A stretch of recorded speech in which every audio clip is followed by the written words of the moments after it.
Sean bienvenidas y bienvenidos a una sesión más de Aprende en Casa 3. Soy la profesora Alina Gutiérrez y me siento muy contenta de acompañarles en esta sesión. Antes de iniciar, les exhorto a que sigan practicando las medidas de prevención. El lavado de manos con agua y jabón, por lo menos durante 20 segundos varias veces al día. Mantener la sana distancia, alejándose 1,5 metros de las demás personas. Usar el cubrebocas correctamente, es decir, protegiendo nariz y boca. Y realizar el estornudo de etiqueta. De esta forma, contribuimos a prevenir el contagio. El propósito que guiará la sesión es reconocer el golpe de Estado, las conspiraciones y la insurrección de 1810 como causas del inicio del movimiento de independencia. Recuerden que para realizar anotaciones solo necesitan lápiz o bolígrafo, cuaderno y su libro de texto por si desean profundizar y ampliar sus conocimientos acerca del tema. ¿Están listas y listos? Iniciemos. En el Ayuntamiento de la Ciudad de México, al propagarse la noticia de la imposición de José Bonaparte en el trono español, 2 criollos destacaron como voceros del autonomismo: Juan Francisco Azcárate y Lezama y Francisco Primo de Verdad y Ramos. Ambos proponían que las instituciones de la Nueva España debían asumir la soberanía de la nación y el ejercicio de gobierno, para conservarlos en ausencia del monarca hasta su liberación y restitución en el trono. A continuación, daré lectura a fragmentos de sus argumentos. El primero es de Francisco Azcárate, pronunciado el 19 de julio de 1808. Por ausencia del rey e impedimento, reside la soberanía representada en todo el reino y las clases que lo forman, y con más particularidad en los tribunales superiores que lo gobiernan, administran justicia, y los cuerpos que llevan la voz pública, que la conservarán intacta, la defenderán y sostendrán con energía como un depósito sagrado para devolverla o al mismo señor Carlos IV, o a su hijo el señor príncipe de Asturias, o a los señores infantes cada uno en su caso, y ves quedando libres de la actual opresión a que se miran reducidos. El siguiente es de Francisco Primo de Verdad, emitido el 12 de septiembre de 1808. 2 son las autoridades legítimas que reconocemos. La primera es la de nuestros soberanos y la segunda de los ayuntamientos, aprobada y confirmada por aquellos. La primera puede faltar faltando los reyes, y de consiguiente falta en los que la han recibido como una fuente que emana por canales diversos. La segunda es indefectible por ser inmortal el pueblo y hallarse en libertad, no habiendo reconocido otro soberano extranjero que le oprima con la fuerza, y a quien haya manifestado tácita o expresamente su voluntad y homenajes. No se diga, pues, que por semejantes solicitudes el ayuntamiento pretende erigirse en soberano y romper los vínculos con que hasta aquí ha estado ligado al trono de sus reyes. Viste de nosotros una impostura tan villana y falsa como indigna de la acendrada lealtad de la Nueva España. Jamás por jamás ha dado este noble pueblo la menor queja a sus reyes, ni desde la época de su conquista se presenta un motivo justo que lo obligue a dudar de su fidelidad. A estos se unió el fraile Melchor de Talamantes, quien publicó en representación nacional de las colonias lo siguiente: cuando los reinos se hallan tranquilos, las sociedades bien organizadas y las autoridades públicas en posesión legítima de todas sus facultades, a ningún individuo del Estado es permitido esparcir ideas nuevas que alteren la constitución establecida, trastornen el orden e inciten al pueblo a la insubordinación. Mas hallándose todo un reino en la anarquía, incierto su destino, amenazado de graves males y privado de bienes que le son indispensables, entonces es un deber esencialísimo de cada miembro de la sociedad levantar la voz con energía y resolución y comunicar a todos los habitantes las luces que puedan contribuir a su conservación y felicidad. Hasta aquí la lectura. ¿Qué conceptos similares identificaron en los tres pronunciamientos? ¿Cuál era su propuesta de gobierno ante la ausencia de los monarcas españoles? ¿Buscaban la independencia de España? ¿Por qué? Antes de entrar en materia, hagamos un breve repaso. Como recordarán, en la segunda mitad del siglo XVIII, la población de la Nueva España empezó a resentir con mayor fuerza los efectos económicos de la Guerra de los 7 Años, librada de 1756 a 1763.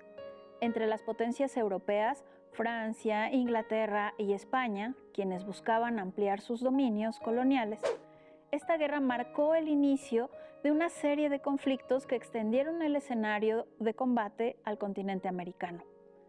Para financiar a sus ejércitos, la monarquía española implementó una serie de medidas administrativas conocidas como reformas borbónicas para aumentar la recaudación fiscal de sus dominios mediante nuevos impuestos, monopolios y préstamos obligatorios.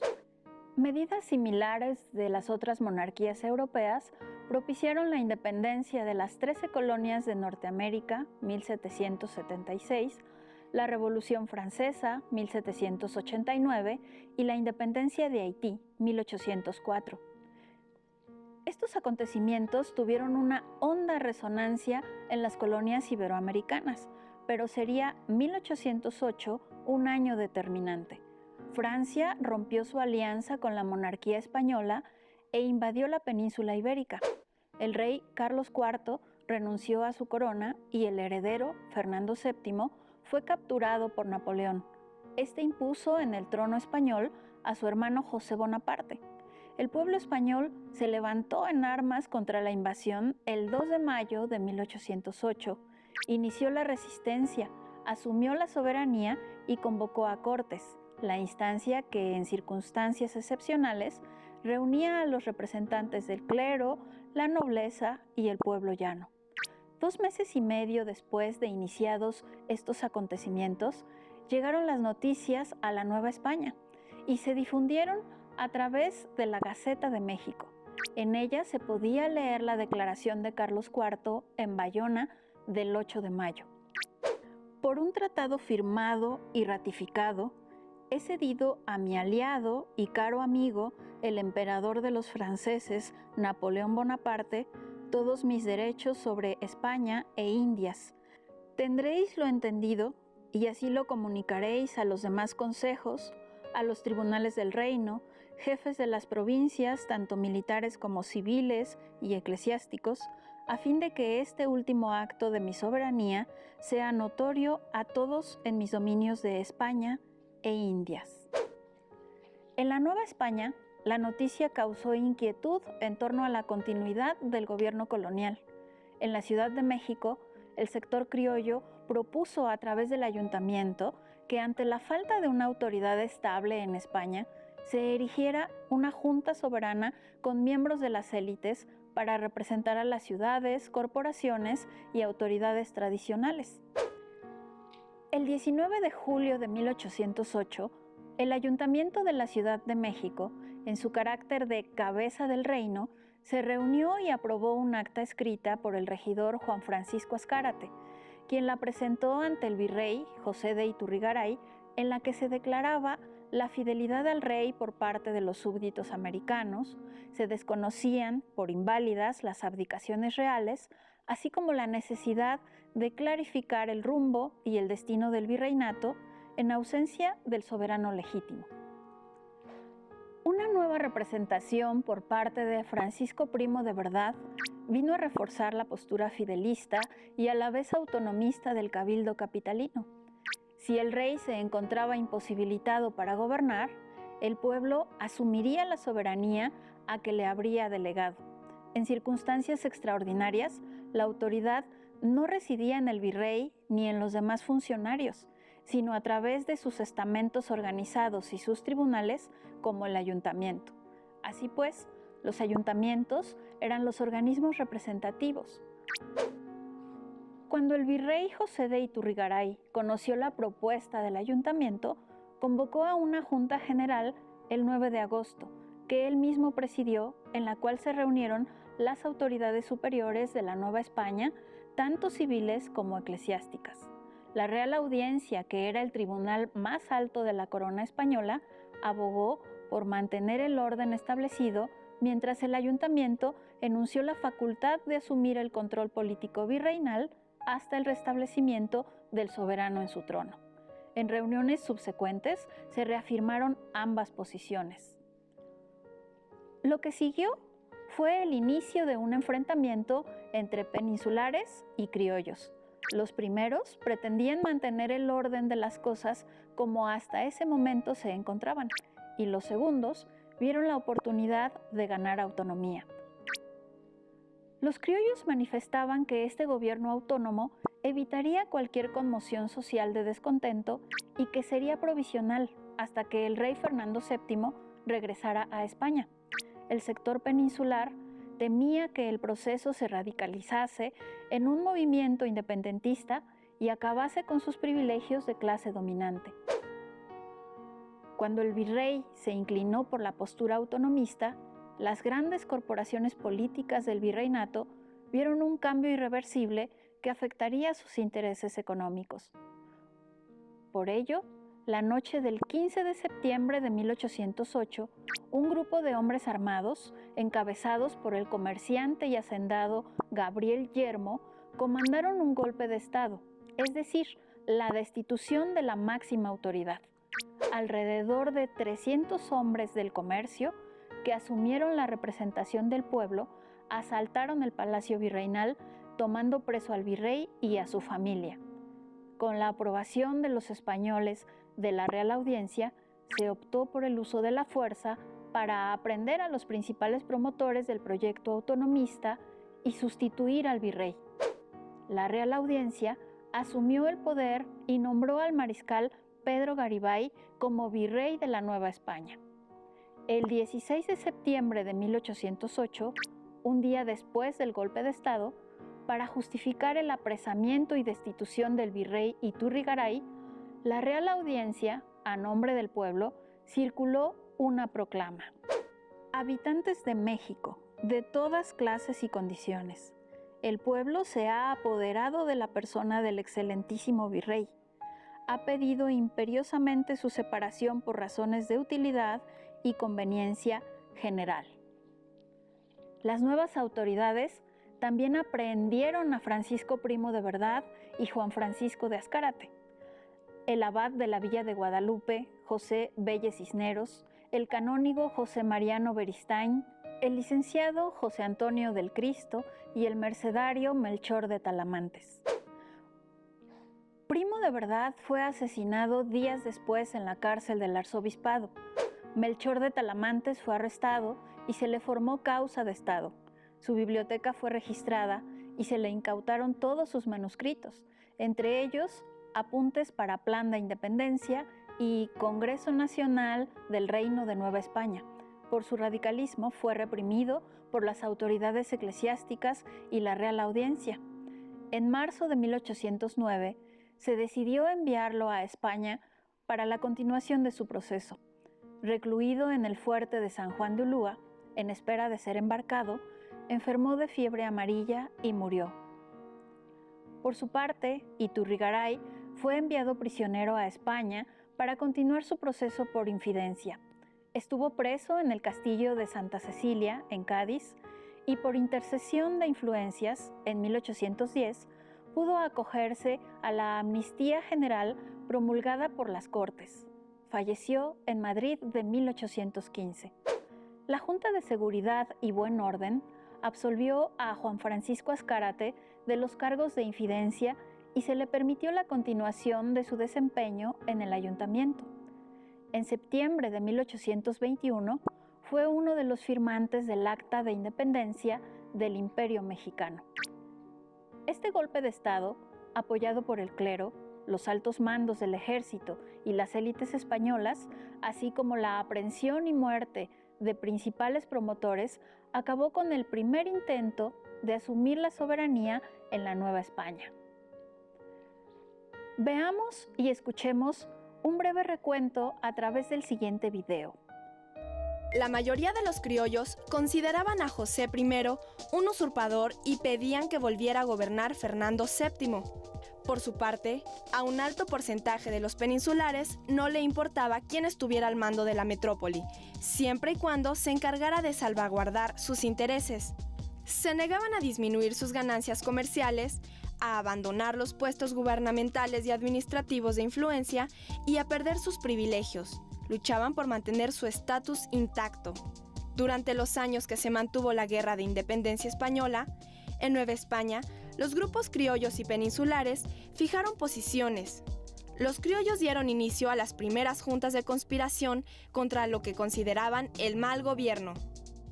Es un momento de extraordinaria confusión y de una crisis política desproporcionada.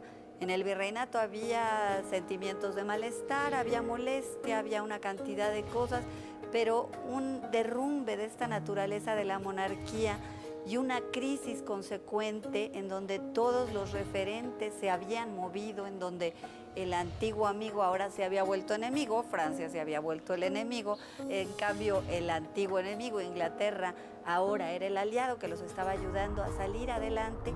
El desconcierto es enorme. Los sectores peninsulares, encabezados por un comerciante llamado Gabriel Yermo, a la medianoche del 15 de septiembre darán un golpe de mano para cerrar absolutamente cualquier expectativa de ejercer el gobierno propio y por supuesto que criollos u otras figuras de orden local o por supuesto instituciones cobraran mayor relevancia como los ayuntamientos que tenían una actividad y aspiraciones autónomas de larga data.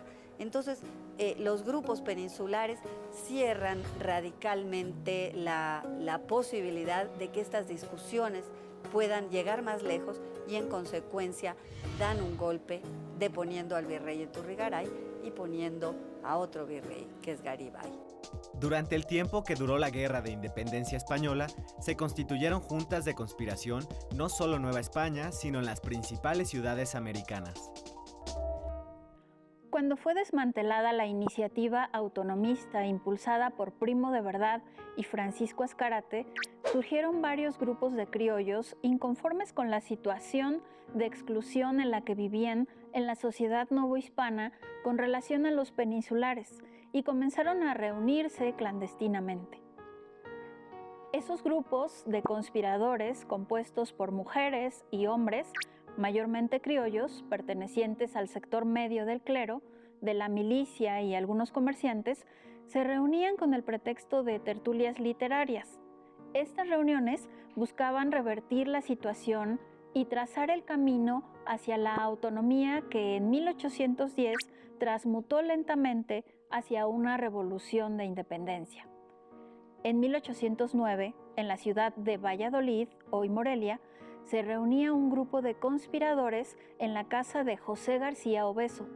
Los lideraban los hermanos Mariano y Nicolás Michelena, María del Carmen Fernández Barrera Amat y María Josefa de la Riva.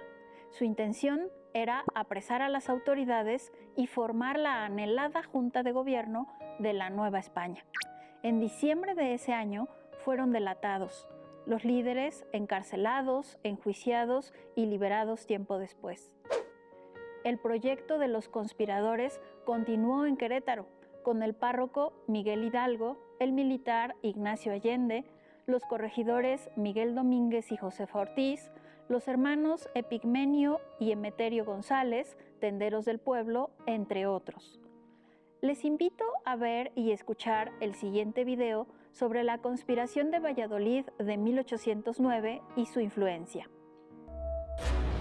La invasión napoleónica a España en 1808 desencadenó los acontecimientos.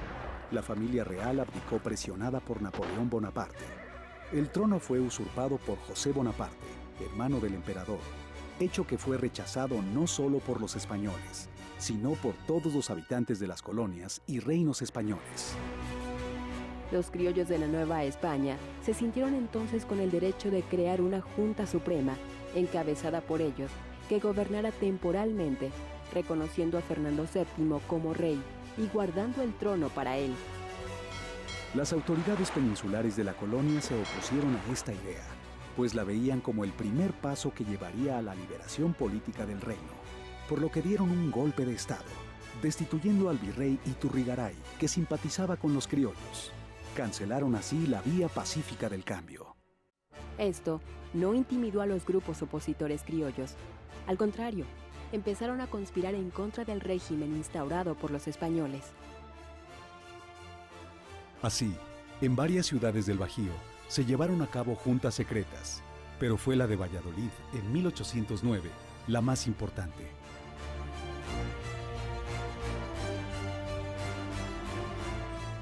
Entre los conspiradores se encontraban los hermanos Nicolás y Mariano Michelena, el primero abogado y el segundo teniente del Regimiento de Infantería de la Corona. Fue el autor principal del plan formal para llevar a cabo la conspiración. Otro de los confabulados, José María García Obeso, era capitán del Regimiento de Infantería de Valladolid. En su casa se celebraban las reuniones convocadas por Michelena. Asistían oficiales del ejército y miembros del clero.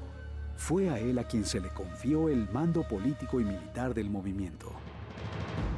Estos personajes, junto a Fray Vicente de Santa María, encabezaron la conspiración, que contó con el apoyo de abogados, religiosos, militares, intelectuales y gente común, varios de los cuales no vivían en Valladolid, sino en otras ciudades de la Intendencia y fueron nombrados comisionados para esos lugares. Así, el comisionado de la conspiración en Pátzcuaro fue José María Abarca, el de Tajimaroa, Luis Gonzaga Correa. Parte esencial del grupo conspirador fue el gobernador de los barrios indios de Valladolid, sin los cuales los criollos no se hubieran lanzado a la conjura. Se unieron pues los 7 barrios indígenas de la ciudad, a quienes se les prometió la suspensión del pago de tributo y de otras exacciones.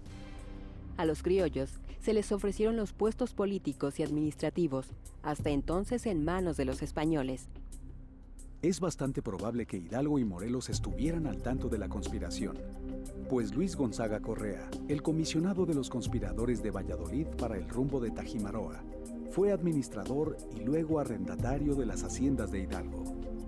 José María Abarca, comisionado de Pátzcuaro, era compadre del hermano de Hidalgo. Finalmente, el abogado Manuel Romualdo Carnero, vecino de Valladolid, también entró en la conspiración y era pariente de Morelos.